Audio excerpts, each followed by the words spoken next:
če ne bi imeli podatkov o stavbah in parcelah, vam tudi vpisi v zemljiški knjigi ne bi mogli delovati, torej bi postala neke vrste pravna anarhija na področju varovanja lastninske pravice. Ključno sporočilo bi bilo, da je za lastnino potrebno nekaj narediti. Skratka, ni samo sebi umevno, da bo naša lastnina ustrezno zavarovana, torej da poskrbimo, da so naše meje ustrezno označene, meje naših parcel. V naši naravi tudi ta medsosedski spor, kar dosti prisoten v naravi slovenskega človeka in to mi želimo dopovedati, da na koncu bo profitiral iz tega spora zgolj odvetnik, ampak vedno se to ne da. Vladni podcast GoSee. Lepo pozdravljeni v najnovejšem GoSee podcastu, ki ga za vas pripravljamo na Uradu Vlade za komuniciranje. Z vami sem Petra Prešeren Golob. Danes se bomo pogovarjali o Geodetski upravi Republike Slovenije, ustanovi, za katero večina ve, da obstaja, manj pa pozna njen dejanski obseg dela. Čeprav jo največkrat povezujemo z vrednotenjem nepremičnin, pa je njeno delo veliko širše. Ima ključno vlogo pri upravljanju nepremičnin, jedro njenega delovanja pa je kataster nepremičnin. Poleg tega vodi in vzdržuje številne prostorske zbirke podatkov. Za upravljanje več milijonov podatkov in zapisov skrbi nekaj več kot 450 zaposlenih.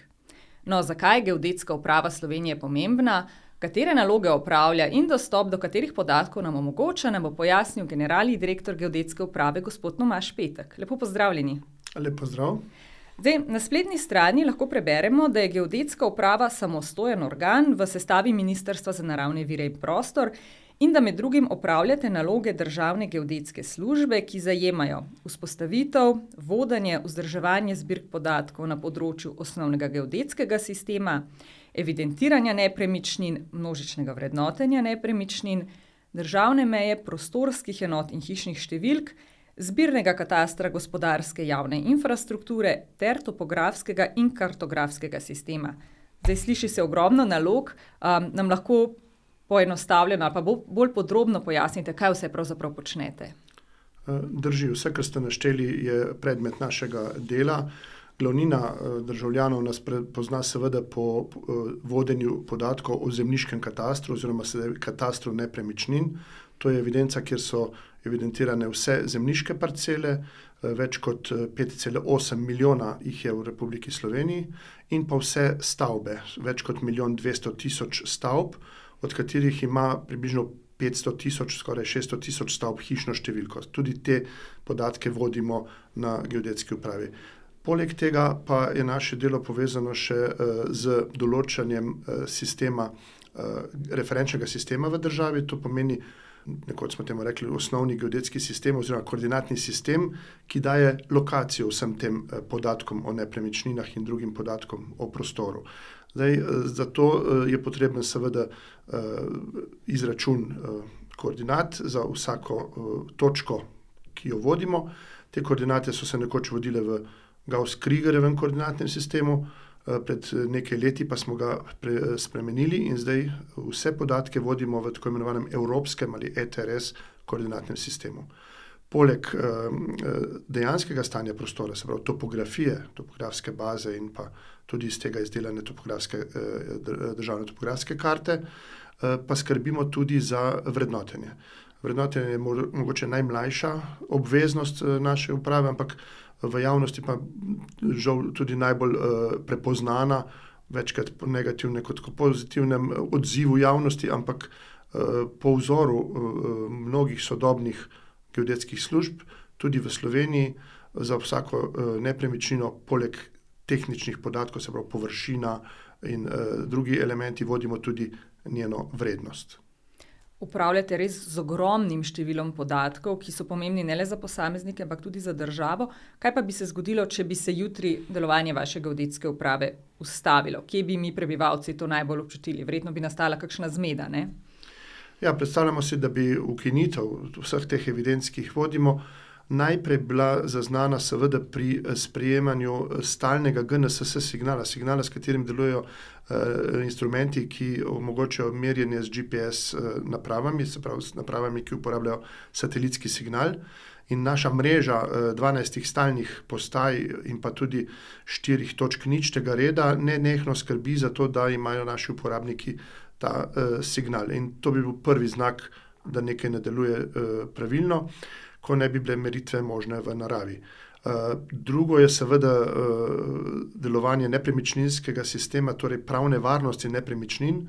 Če ne bi imeli podatkov o stavbah in parcelah, vam tudi vpisi v zemljiški knjigi, ki valuje vašo lastnino ali pa druge pravice iz nepremičnin, ne bi mogli delovati, torej bi postale neke vrste pravna anarhija na področju varovanja lastninske pravice. Kasneje pa so seveda tu še službe, ki naše podatke uporabljajo kot recimo naslov. Je izjemno pomemben, da vas pri nesreči reševalci najdejo na pravem naslovu, da so locirane druge dejavnosti v prostoru s pomočjo naslova, in kolikor ne bi bilo podatka o lokaciji posamezne hišne številke, po domače povedano, bi vse te službe ne mogle delovati. In nazadnje, morda pa bi seveda se to poznalo tudi pri pravnih poslih, kjer transakcije ne bi mogle biti primerjane z vrednostjo, posplošeno tržno vrednostjo nepremičnin, in bi potem bili zapleti pri odmeri davka na promet, recimo nepremičnin. To tako na hitro, kje bi se poznalo, če jutri ugasnemo delovanje geodetske uprave. Torej, marsikaj, kar jemljemo za samoumevno, danes bi enostavno nam povzročilo veliko težav v vsakdanjem življenju, ne? Ja, jaz pogosto primerjam naše delo, ker je to ena od nalog, je tudi skrb za infrastrukturo za prostorske informacije, kot se zapleteno imenuje. Vse tisto, kar je potrebno, da ti podatki pridejo do uporabnika. To pogosto primerjam z vodovodnim sistemom. Mi se ne sprašujemo, ali je zadaj v rezervarju čista voda, dobro, mogoče pri Maximarketu, ampak verjamemo v to, da iz pipe priteče voda, ki je pitna, in jo smatramo kot samo sebi umevno dobrino, torej uporabnik vidi končen rezultat. Da pa je ta končen rezultat užiten, pa je seveda potrebno poskrbeti tako za vse pri vodovodu, za napeljave in rezervarje in črpalke, v našem primeru pa za baze podatkov in pa za vmesnike, ki te baze, te podatke, ki so danes vsi v digitalni obliki, omogočajo uporabnikom, da do njih dostopajo, da jih uporabljajo in da jih potem tudi dopolnjujejo tam, kjer je pač interakcija potrebna. Omenili ste že ta pomen recimo hišnih številk za to, da recimo, če potrebujemo reševalce, recimo nas najdejo. Ali imate morda s hišnimi številkami tudi kakšne zanimive zgodbe ali pa anekdote iz vašega dela? Ja, ne bi verjeli, koliko ljudi se v naši državi ukvarja z numerologijo, in ravno pri dodelitvi hišne številke običajno pride do zapleta, ko lastnik, ki zgradi novo hišo, pa pride po zahtevo za dodelitev hišne številke, nasprotuje tisti številki, ki mu je bila dodeljena. Dodeljena mu je pa na podlagi določenih pravil, ki veljajo, to se pravi, od recimo ulica se oštevilči parno levo, sodo na drugi strani, od mestnega središča proti obrobju rastejo številke in tako naprej. In seveda po zaporedju. In zdaj, žal pride tudi številka 13 ali pa številka 4, ki je 1+3, in imamo kar kakšne zaplete oziroma zabavne situacije, ko ljudje ta sklep ne želijo sprejeti, niti ne želijo, da se jim dodeli takšna hišna številka. Podobno se dogaja tudi pri novogradnjah, ko se poruši stara stavba pri nadomestni gradnji, pa se včasih odnese kar tablico iz stare stavbe na drugo stran ulice, celo, čeprav ni čisto nadomestna gradnja, ali pa celo morda nekaj 10 metrov naprej, kjer pa je že drug sistem uličnega sistema, se pravi vhod z druge strani, ampak seveda ljudje to vzamejo, saj moja hišna številka, moj naslov me bo že našel pismonoša, recimo. Pa ni vse tako preprosto, ne, kot se zdi na prvi pogled laikom. Ja, žal ne. Vsako leto tudi posnamete približno 1/3 Slovenije iz zraka, zbirate podatke radarskega snemanja, tako imenovanega lidarja, in tako dobite še bolj natančne podatke o površju. Skrbite tudi za register zemljepisnih imen. Aktualnost teh podatkov je pri vašem delu verjetno ključna, ne? Drži, ta časovna komponenta postaja vse bolj pomembna. Nekoč se je začelo snemanje Slovenije iz zraka že v 70. letih in Slovenija je bila ena prvih držav, ki ima zvezno pokrito ozemlje z aeroposnetki, res da z 1/3 ozemlja vsako leto, zaradi tega, ker gre tako za finančno in tudi časovno kar zahteven postopek. Z današnjo tehnologijo pa ko nas sateliti pač dnevno zasipajo z ažurnimi podatki, pa potrebe oziroma zahteve uporabnikov tukaj strmo rastejo. In vsi bi si želeli praktično online pogled na ozemlje države. Žal tega sredstvi, ki so na voljo, ni možno, tako da uporabljamo kombinacijo tako pri radarskem snemanju, se pravi tako imenovani lidar snemanju ozemlja Slovenije, se izdelujejo tudi ortofoti, tako da imamo praktično vsako leto celo državo pokrito z enim od izdelkov, ki prikazuje dejansko stanje topografije. Tako ciklično aerosnemanje, ki sem rekel, iz leta 70 dalje vsako leto 1/3, to radarsko snemanje je novejše, se je pred 6 leti prvič pokrilo ozemlje države z recimo nekaj 6 točkami na kvadratni meter, če si predstavljamo odboj, koliko točk zazna radar. No, danes se snema z več kot 20 točkami, to pomeni ločljivost izdelka, ki ga dobijo uporabniki. Istočasno so to izjemno velike baze podatkov, seveda je potrebno imeti tudi zmogljive računalnike, tako za hranjenje kot tudi za uporabo. In tehnologija pa se razvija izjemno hitro. Praktično je nemogoče slediti vsem tem možnostim, ki jo daljinsko zaznavanje, kot mi to imenujemo, se pravi ali aerosnemanje, ali snemanje z droni, ali z uporabo satelitskih podatkov, različni spektri snemanja se uporabljajo in vse to ponujati hitro in ažurno v širokemu krogu uporabnikov je kar velik logističen zalogaj in pa seveda tudi predvsem finančno breme za državni proračun. Zdaj, kar 80% vseh informacij vsebuje tudi podatek o lokaciji, zato je zelo pomembno, da so podatki kakovostno globalno povezljivi. Kaj pravzaprav to pomeni v praksi? Prej ste že omenili tisto, če potrebujemo reševalce, pa točno lokacijo, pa hišno številko. Kaj še recimo? Ja, mi zelo radi rečemo, da se vse zgodi nekje v prostoru. In zdaj skrb za to lokacijo je nekako skrb Državne geodetske službe, tako v Sloveniji kot tudi v drugih državah. Zadnjih več kot 10 let se tudi v okviru Evropske unije spodbuja to prekomejno harmonizacijo podatkov, skratka izmenjavo in pa tudi uporabljamo izraz medopravilnost ali pa interoperabilnost, kar v praksi pomeni, da baza podatkov z drugo bazo podatkov komunicira brez človeškega posega. Predpogoj za to pa je, da so zadeve standardizirane na ravni države, kot tudi na ravni ostalih evropskih držav. In tukaj je tudi ena od nalog geodetske službe, geodetska uprava je namreč tako imenovana srednja točka za infrastrukturo za prostorske informacije v Sloveniji in mi naše podatke izmenjujemo tudi s sosednjimi državami oziroma omogočamo uporabnikom na ravni cele Evropske unije, da z enakimi pogoji in z enakimi pravili pridejo do istih podatkov v vseh državah. Predvsem so to podatki topografije, infrastrukture, tudi določeni podatki o geografskih imenih in podobno. Skratka, obstaja ena evropska direktiva, imenuje se Inspire, ki ima 34 vsebin naštetih, ki mora biti pod temi pogoji dostopne. In ta izmenjava se vse bolj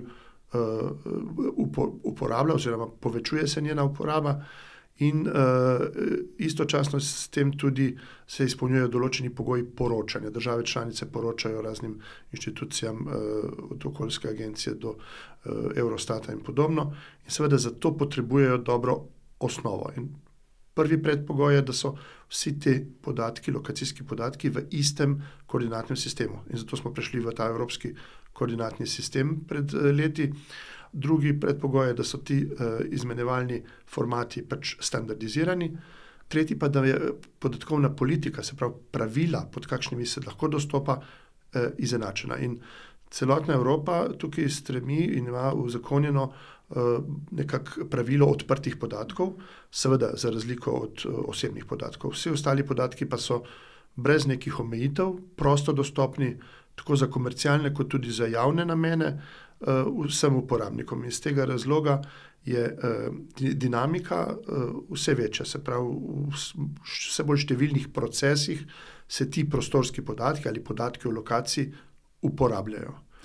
Omenili ste že, Slovenija je ena izmed bolj odprtih držav, kar se tiče dostopa do zbirk podatkov državne uprave in te podatki so na voljo tako za javne, kot tudi za komercialne namene, ne? Drži, upal bi se trditi, da smo tukaj kar med pionirji, kar se tiče prehoda iz papirja v digitalni svet. Večina, praktično vsi podatkovni nizi, podatkovne zbirke, ki so bile nekoč na papirju, so danes tako hranjene, kot tudi vzdrževane v računalniku v digitalni obliki. In zdaj zaradi tega dejstva se seveda lahko uporabijo v nekih procesih, ti procesi so v današnji dobi seveda digitalni, tako da smo nekako ključni del digitalne preobrazbe družbe tudi geodeti oziroma geodetska služba in ta trend se dogaja seveda tudi po drugih evropskih državah, morda kje zaradi njihove velikosti malce počasneje, morda tudi zaradi določenih monopolov, ki nekateri podatki so pod institucijami v drugih državah, ki so pod pristojnostjo Ministrstva za obrambo in niso takoj zajeli to pravilo odprtih podatkov, čeprav predpis velja za vseh 27 držav članic enako. Razlika je pa seveda pri osebnih podatkih. Tam smo pa mi tudi kar precej striktni in ni možnega dostopa do podatka, ki vsebuje kateregakoli od elementov osebnih podatkov. No, to, kje se uvrščamo v mednarodnem prostoru, bo vas spregovorila še malo kasneje. Bi vas pa vprašala še, med vašimi cilji je tudi zagotavljanje učinkovitih storitev in kakovostnih uradnih prostorskih podatkov, ne? To ni pomembno samo za odločevalce, ampak tudi za vsakogar izmed nas. Dostop do katerih storitev oziroma podatkov omogočate državljanom in kaj je zdaj že vse dostopno do spletu? Rekli ste, vsi podatki so digitalizirani. Ja, mi smo že mnogo let nazaj odprli naše portale praktično za vse uporabnike in danes ponujamo te podatke, o katerih sva govorila, preko spletnega portala Prostor, pod imenom Prostor. Tam imamo tako javni vpogled, kjer so brez vseh omejitev dostopni ne samo podatki geodetske uprave, ampak tudi podatki recimo občin, podatek o namenski rabi, to se pravi podatek iz občinskega prostorskega načrta, ravno tako izkazujemo na našem portalu, kot tudi nekatere druge povezave do drugih vsebin. Potem je tukaj še registriran vpogled, to pomeni, da se z določenim geslom dostopa do tistih podatkov, ki vam jih zakon daje pravico, predvsem gre to za osebne podatke in državne inštitucije, ki potrebujejo ta dostop. Potem pa gre še za osebni vpogled. Osebni vpogled pa pomeni, da z vašim digitalnim potrdilom lahko dostopate do vseh nepremičnin oziroma podatkov, ki so v vaši lasti in je seveda to dostopno samo lastniku, ne pa zvedavemu sosedu, če tako rečem. Kdaj pa se državljani najpogosteje obračajo na vas? S kakšnimi vprašanji ali pa težavami? Ja, zdaj povprečen državljan v Republiki Sloveniji se z geodetsko upravo sreča zgolj nekajkrat v življenju, ne. Običajno, če delimo svojo parcelo na dva dela zaradi kakšne prodaje ali pa pri kakšnem nakupu, ko urejamo meje, morda pri uporabnem dovoljenju stavbe in podobno, in dedovanju seveda, ne. Zdaj, to je na srečo ali pa na žalost bolj poredko in zato mnogi ne poznajo niti vseh teh podatkov, ki jih ponujamo, niti vseh teh storitev, ki so možne. Tako da največkrat nas pa zaradi zgodovine seveda povezujejo državljani z obdavčitvijo, ne. Največ navala na naše pisarne, geodetska uprava deluje na 41 lokacijah v Republiki Sloveniji in največ navala na naše pisarne je v času, ko se karkoli dogaja z modeli vrednotenja, ko se spreminjajo vrednosti, ravno iz razloga, ker želijo ljudje pogledati, kako je bila njihova vrednost ocenjena, tudi če so dobili potrdilo na dom, pa mnogi seveda poskušajo to vrednost spreminjati glede na potrebe, ne, in običajno ga to bi si želeli znižati, ne zvišati. Tako da danes se seveda večina teh kontaktov opravi kar neposredno z geodetskimi podjetji, ker v Sloveniji velja, da tehnični del postopka pri recimo urejanju meje ali pa delitvi parcele ali pa vpisu stavbe upravi geodetsko podjetje, ki v imenu stranke potem odda tako imenovan elaborat na geodetsko upravo. Danes to poteka digitalno, tako da niti po podatke iz arhiva, niti oddaja ni potrebno geodetskim podjetjem prihajati fizično na naše naslove. Iz tega razloga pa tudi mnoga pojasnila dajejo geodetska podjetja neposredno lastnikom, ko naročajo določeno storitev. Upravni del postopka pa se izvaja na geodetski upravi, kjer izdamo potem odločbo in se pač odločitev prenese v evidenco, na katero se ta sprememba nanaša.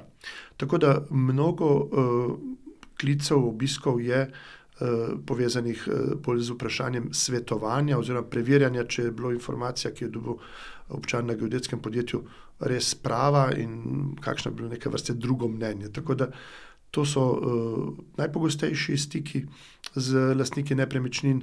Mi smo v ta namen odprli tudi klicni center in nekako projektno vložišče, predvsem zaradi časa, ko smo pošiljali obvestila o vrednostih, vendar želimo to prakso, ta komunikacijski kanal ohraniti tudi v bodoče, da bi bili kar najbolj dostopni po različnih poteh zainteresiranim uporabnikom, ki potrebujejo neko storitev na geodetski upravi.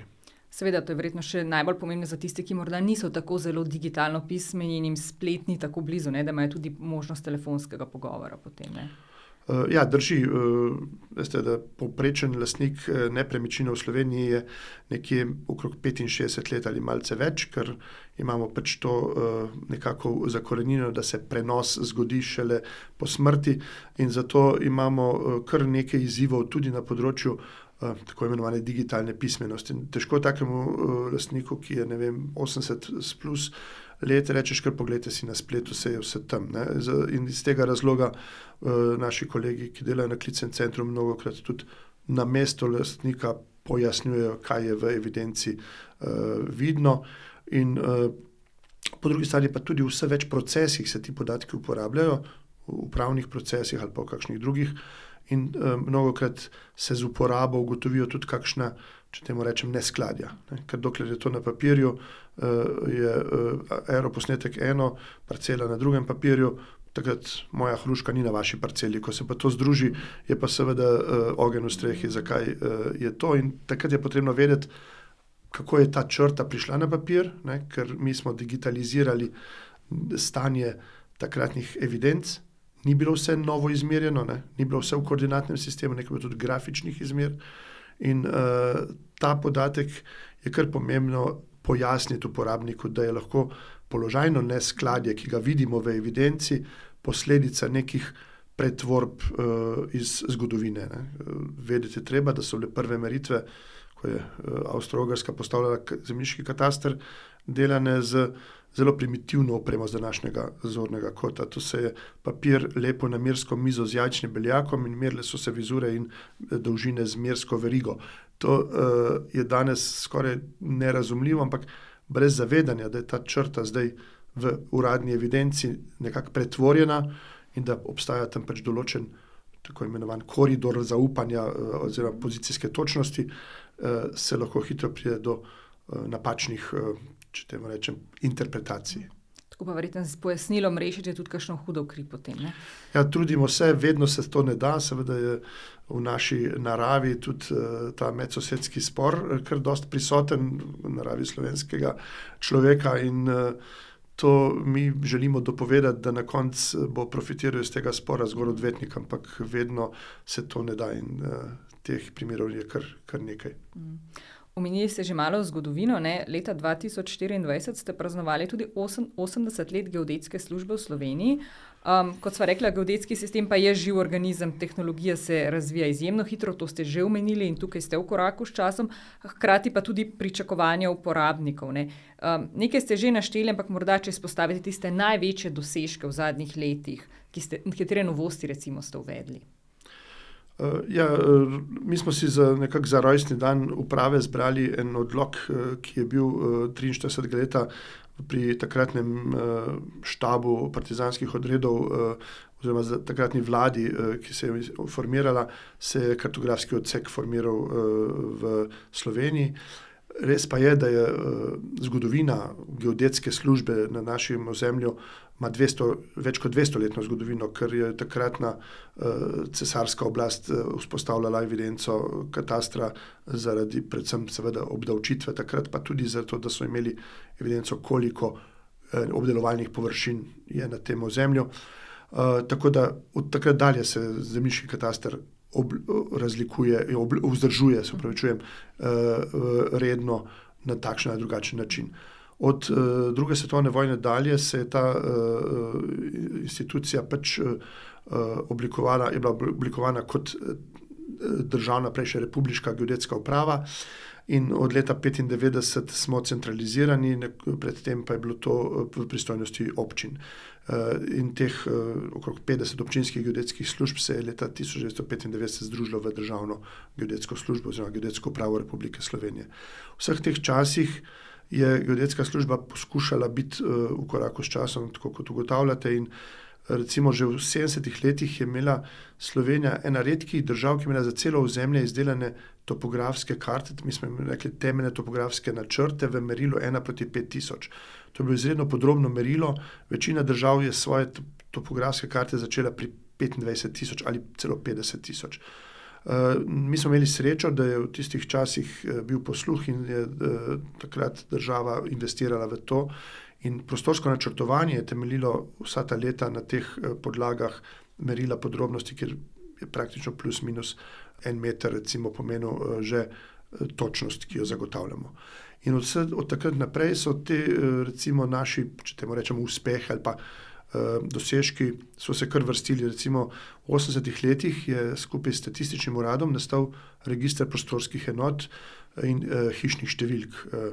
Sprva je to na papirju začel voditi Statistični urad Republike Slovenije, potem smo prevzeli na geodetsko upravo in od takrat dalje so poleg naslovov, o katerih smo že govorila, vse, če temu rečem, administrativne delitve prostorov, zdaj so aktualni volilni okoliši, potem šolski okoliši, poštni okoliši, tudi druge členitve, upravne enote, občine, se pravi meje teh območij, vodimo v tem registru prostorskih enot in sproti vzdržujemo in na to se navezuje kar mnogi državni registri in s pridom uporabljajo ta podatek. Tudi to je bilo recimo eno pionirskih del v 80-ih letih, ko so ti podatki bili v relacijski bazi podatkov že dostopni in z enoličnim identifikatorjem označeni. Ne. Kasneje recimo bi izpostavil ravno to aerosnemanje, zelo zgodaj je se v Sloveniji že delalo snemanje iz zraka sistematično in pokrivalo celo državo, o čemer smo že govorila. Morda je eno dosežkov v nadaljevanju potem v 90-ih letih že digitalna preobrazba, se pravi iz papirja v računalnik. Do 2000 leta smo imeli večino evidenc digitaliziranih. Kasneje se je uvedel recimo evidentiranje vseh stavb. Mi smo iz aeroposnetkov dobili obode vseh stavb, tudi tiste, ki niso katastrsko opisane in od takrat dalje jih tudi vzdržujemo. Se pravi, da vemo, kje v prostoru se nahaja kakšen od teh objektov. Niso to samo stanovanjske stavbe, so tudi vsi drugi objekti, teh 1.200.000, kar je tudi bil recimo da zelo zgodaj dosežek, ki ga druge države primerljive niso še tako hitro imele, nekatere še danes nimajo tako imenovanega katastra vseh stavb. No, recimo tudi katastar gospodarske javne infrastrukture, mogoče ga nismo omenili, to so vsi vodi, električni vodovod, kanalizacija, telekomunikacijske naprave, se že kar vrsto let vodijo v tem zbirnem katastru in tudi tu smo bili upam bi si trditi, med prvimi državami, ki na sistematičen način za celo državo vodi in vzdržuje ta zbirni kataster gospodarske javne infrastrukture. No, v nadaljevanju seveda to že omenjeno vrednotenje nepremičnin. Vrednotenje je bilo na osnovi tržne vrednosti tudi neke vrste pionirski korak, ker večina držav vrednoti nepremičnino po kvadratnih metrih. Mi smo takrat iz kvadratnega metra prišli na evro. Ne? In razumevanje, kako se vrednost določi, terja kar nekaj poznavanja modela in tudi tukaj je bilo narejeno ogromno na če temu rečem, prepoznavnosti oziroma pojasnjevanju, da pravzaprav da lokacija izjemno močno vpliva na vrednost. In poleg tega seveda uporabljamo vse druge podatke, ki so na voljo od bližine, avtobusnih postajališč, avtocestnih priključkov in tako naprej, namenska raba v prostorskem aktu, ampak ključna je lokacija in te vrednostne cone so nastale na podlagi teh spremljanj razmer na trgu nepremičnin, kupoprodajnih poslov in najemnih poslov. Tako da v zadnjem času pa je to, kar omenjate, ravno izziv uvajanja novih tehnologij. Te se eksponentno raste uporaba strojnega učenja, umetne inteligence, velikih baz podatkov, interneta stvari in še bi lahko naštevali. Tako da včasih se sproti že težko naučiti sploh izraze, ki so, danes govorimo o podatkovnih prostorih, govorimo o ekosistemu podatkov in vse to je nujno zasledovati in biti odziven in upal bi si trditi, da v Sloveniji tukaj nam uspeva nekako loviti korak s temi trendi oziroma morda celo več. Na mnogih področjih smo tako lepo slovensko trendsetterji, ne. Torej prav nič ne zaostajamo za najboljšimi v svetu na tem področju, ampak dejansko narekujemo trende potem. Ja, če sem malo neskromen, bi temu kar pritrdil. Zdaj, ste tudi člani številnih, mednarodnih organizacij. Vi ste že drugi mandat predsedujete upravnemu odboru Združenja evropskih geodetskih in katastrskih uprav. Predtem pa ste 5 let vodili izvršni odbor skupine strokovnjakov za Evropsko regijo, ki se je v okviru OZN ukvarjala z upravljanjem prostorskih podatkov. Zdaj, to je veliko priznanje za vas osebno, pa tudi za geodetsko upravo in verjetno je ravno tudi to posledica tega, ne, da je slovenska geodezija ali pa geodetska uprava tako dobra, ne, eno z drugim. Ja, naše delo smo vedno radi primerjali s kolegi iz tujine. Iz tega razloga je geodetska uprava vključena tudi oziroma včlanjena v to Evropsko združenje geodetskih uprav Eurogeographics. To gre za geografsko Evropo, ne samo za 26 držav članic Evropske unije. Aktivni smo tudi v tej skupini strokovnjakov pri Združenih narodih, ki želi nekako na globalni ravni doseči poenoteno upravljanje prostorskih informacij. Tukaj se angažiramo predvsem iz razloga, da dobimo neke vrste potrditev, ali smo na pravi poti. In seveda iz razloga, ki sem jih pa prej naštel, so pa tudi tujci prepoznali to naše aktivnosti in iz tega razloga mi je bila dana čast, da sem bil tako pri ONGGM-u, pri tem skupini strokovnjakov pri Združenih narodih, nekaj let predsedujoči izvršnemu odboru, kot tudi sedaj pri Združenju evropskih kartografskih in geodetskih uprav predsedujem upravnemu odboru.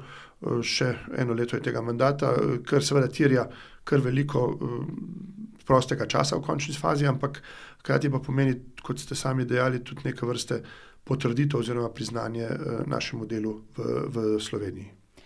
Zdaj pa morda eno bolj osebno vprašanje, ne? Drugi mandat ste generalni direktor geodetske uprave, sicer pa ste že leta zaposleni na geodetski upravi, torej sistem poznate zelo dobro.